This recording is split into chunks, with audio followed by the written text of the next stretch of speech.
Welcome to Tales of Abuse. I'm your host, ClericofMadness, the founder of the Creepypasta Wiki. Tales of Abuse is a show where I look at the Wiki's abuse filter log to bring you stories lost to the filter and offer insight as to why the filters are there, as well as potential ways to better such stories. All content posted to the Wiki is CC BY-SA, though since linking is not an option, I will be offering critique and commentary such that the readings can be considered fair use. This is not a show for belittling or humiliating authors, just a show to help people learn and improve. Today's story is The Haunted Snes by Vgfan98. It was a normal Saturday afternoon. Me and my family were at a car boot sale. There were lots of games. Behind Super Mario World was Donkey Kong Country. I had lots of childhood memories with this game, but I had sold my SNES 3 years ago, plus all of my games. Thankfully, a SNES was for sale also. I asked the shady old man how much it was. He said I could have it all free, but he warned me the games and the console were haunted, but what does he know? Later, I went to my room to play on the SNES. I turned on the SNES. I had DKC in the SNES. First, I noticed that it was DKC 2. Looks like a manufacturing error, I said. Second, everything was all red, plus the music was distorted. I was at the file select screen and there was a file with 666%. That's not normal, I said. I selected the file. I was on the final boss and without warning it loaded. Donkey Kong had hyper-realistic eyes and blood. Diddy and Dixie had hyper-realistic eyes and blood too. Just then, K. Rool saw DK in half. Surrounded in fear, I quickly switched off the SNES. It was no use. The blood cut scene continued. I didn't see the rest. I was covering my eyes. Finally, it was over and the screen was black. Suddenly, a hyper-realistic image of the Kongs inside an oven appeared, dead and stuffed in bloody letters were "You're next." I sprinted to the mains and pulled the plug out. Suddenly, the SNES launched DKC at me. You would expect it to be soft, but it was rock hard. I fainted. Sometime later, I woke up. The SNES was wrapping the controller cord around my neck. After tearing it off, I grabbed my hammer and smashed the SNES. Looking inside the system, I find a note written in red ink said, "Look behind you." I don't remember what happened next. The next day, I went by the shady old guy and tried to give it back to him. He smiled creepily. I told you. So, this is a perfect example of a troll pasta. You have all the hallmarks, the number 666, hyper-realistic anythings, over-the-top gore, and you're next. That's Y-O-U-R, next. Here's the thing. We don't allow troll pastas anymore for this very reason, same as I have talked about in the last 4 episodes of this show.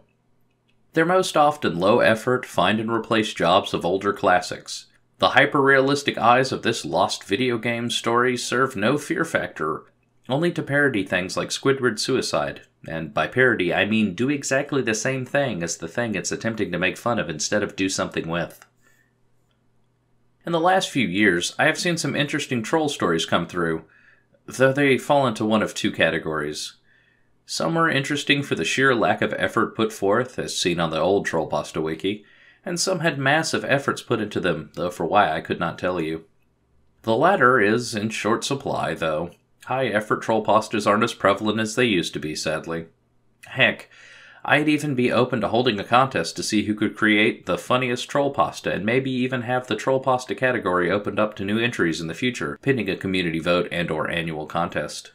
In the last few years alone, I've seen far too many low-effort, bad-spelling creepypasta to the point that we hand out harsh bans for uploading these kinds of spam pages, as they contribute nothing, are of no literary or comedic value, and are just as enriching as eating your own boogers is a filling meal.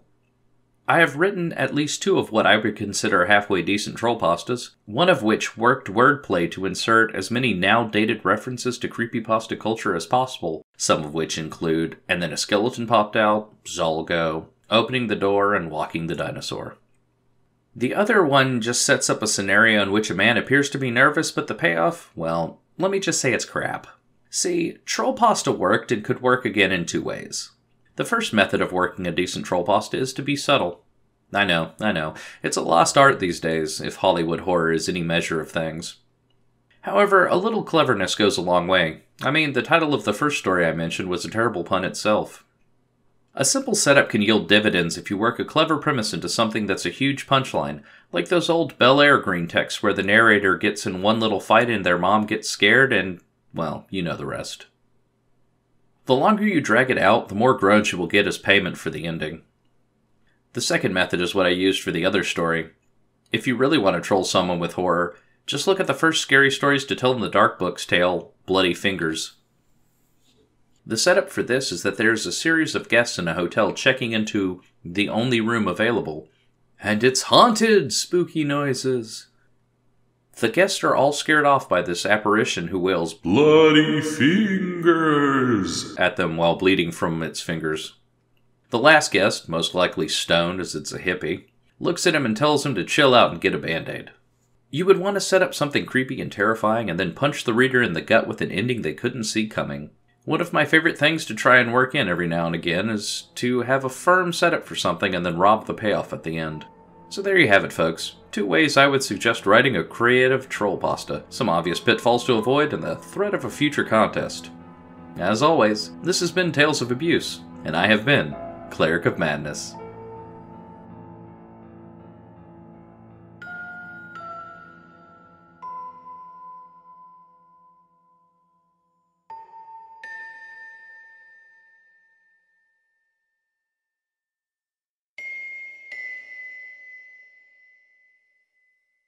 The game.